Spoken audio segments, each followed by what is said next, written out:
como siempre, doctor Arturo Erdely, matemático, doctor en ciencias matemáticas, actuario, doctor en ciencias matemáticas por la UNAM, que me hayas aceptado esta llamada. ¿Cómo estás, Arturo? Buenas tardes.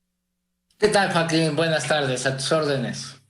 A ver, dice el doctor López-Gatell que los menores, no sé si tengas esta numerología, que los menores de edad tienen 274 veces menor posibilidad de contagiarse.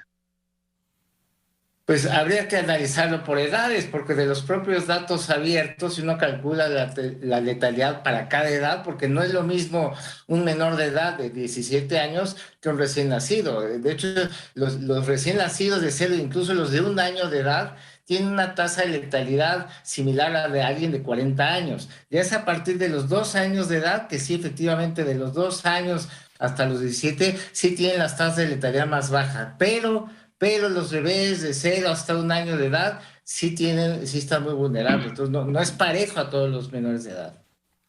¿Se puede sacar este cálculo de 274 veces menor? Arturo, tú que eres doctor en ciencias matemáticas. Lo puedo analizar, pero es que es comparar, o sea, 274 veces menor que un adulto, pero es que pues, no es lo mismo comparar con un adulto de 18 años que uno de 40, uno de 60. Entonces, dependiendo cómo hagas la comparación, pues se tendría que definir, mejor analizar la tasa de letalidad para cada edad, y ahí es donde te das cuenta que sí, que de los menores de edad tienen las tasas de letalidad más bajas, excepto para los de 0 y 1 año de edad. Bien, en cuanto a las estadísticas, insiste el discurso oficial que vamos a la baja desde el lunes pasado, desde el martes, decía el doctor López-Gatell que vamos a la baja en esta pandemia. ¿Vamos a la baja, doctor Erdely? A ver, yo escuché esa conferencia matutina y dijo algo similar a lo que dijo en agosto del año pasado.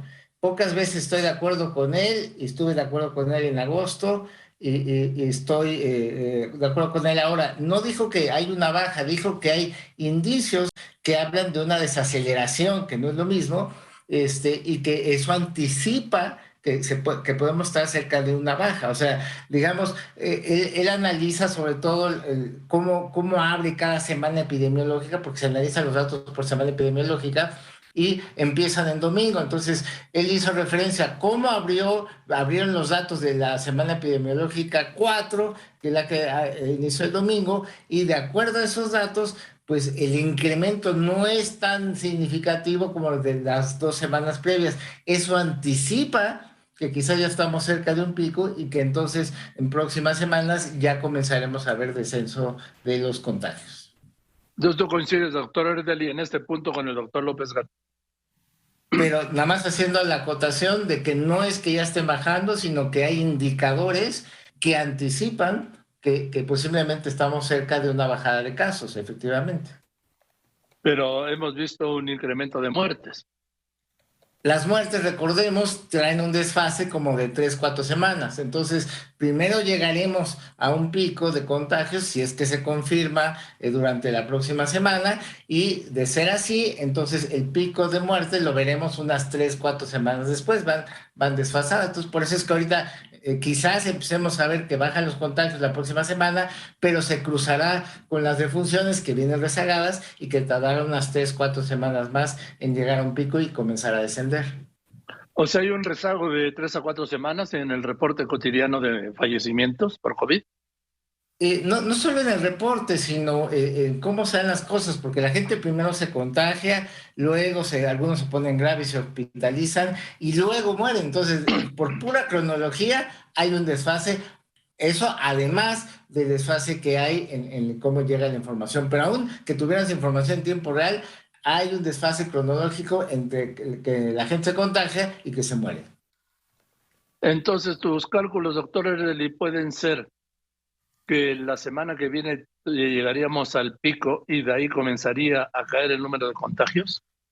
Eso es lo que sugieren los datos, ajustando un modelo matemático para epidemias, es lo que se alcanza a ver en los datos hasta el momento, efectivamente, pero las epidemias son muy dinámicas y puede haber cosas que nos cambien la jugada, como pareciera que ya está ocurriendo en algunos países de Europa con esta nueva subvariante de Omicron, porque la original es la BA1, pero ya se identificó una subvariante, la BA2, que en países que parecía que iban a bajar, vuelven a repuntar con esta subvariante. Estamos hablando de países como Dinamarca, como Suecia, por ejemplo, como Portugal, que están teniendo repuntes muy, muy importantes en estos días. Yo me acuerdo que desde el 20 de marzo, doctor Erdeli, oficialmente, perdón, desde el 26 de marzo de 2020 se informó, lo dijo el presidente y lo dijo el doctor López-Gatell, que se había domado la curva de la pandemia.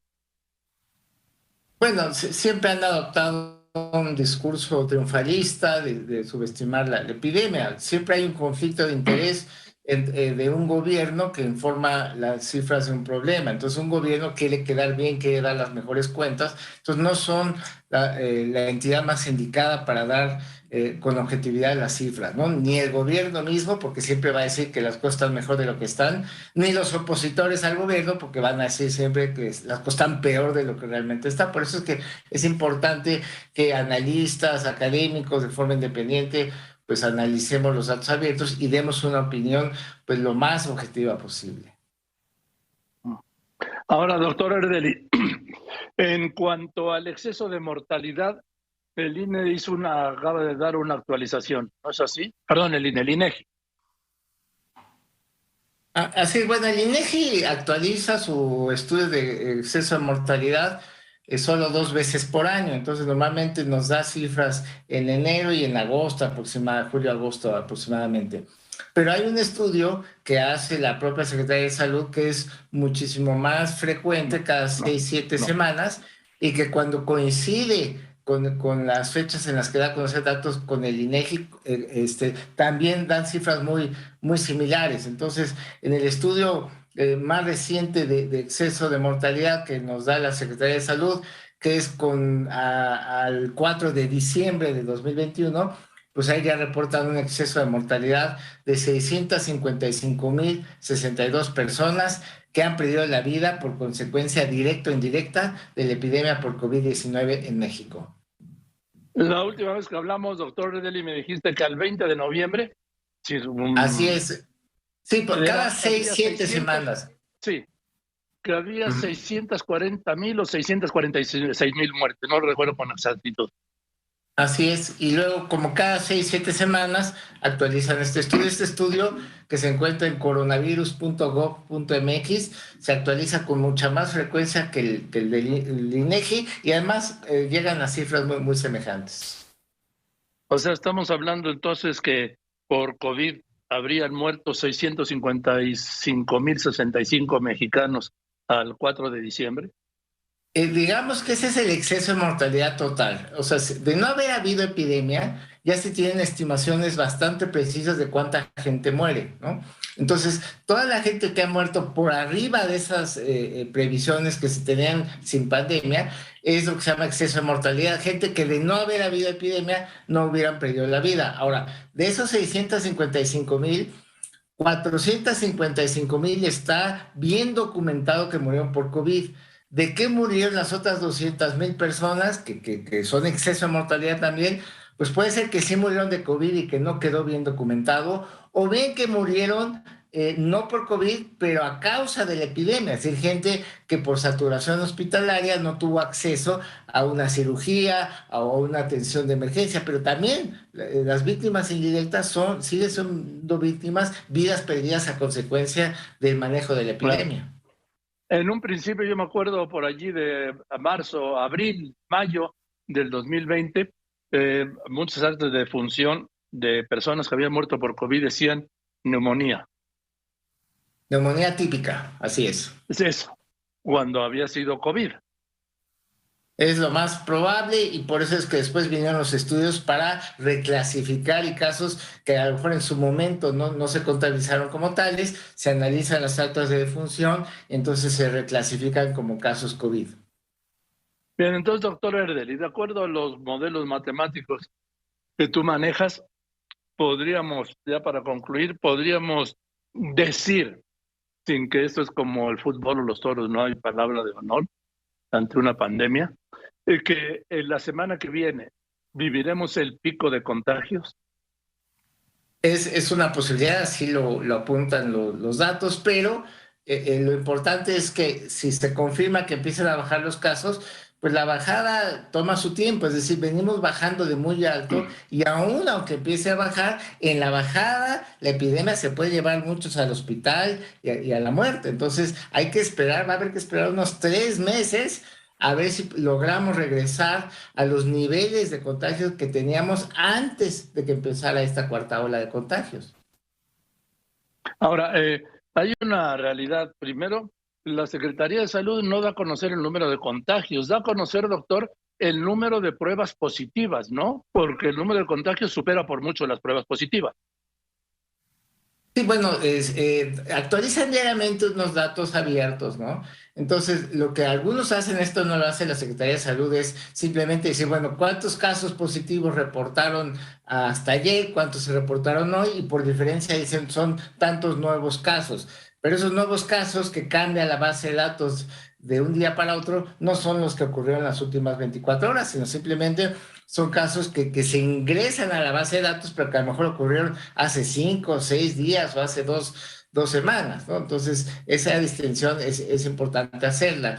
Y respecto a las infecciones activas, pues esas se pueden calcular como los que reportan inicio de síntomas hace 14 días o menos. Entonces, más o menos así puede uno ubicar o hacer una estimación del total de infecciones activas. Sí, porque el número de contagios está topado por el número de pruebas, que también está topada, ¿no?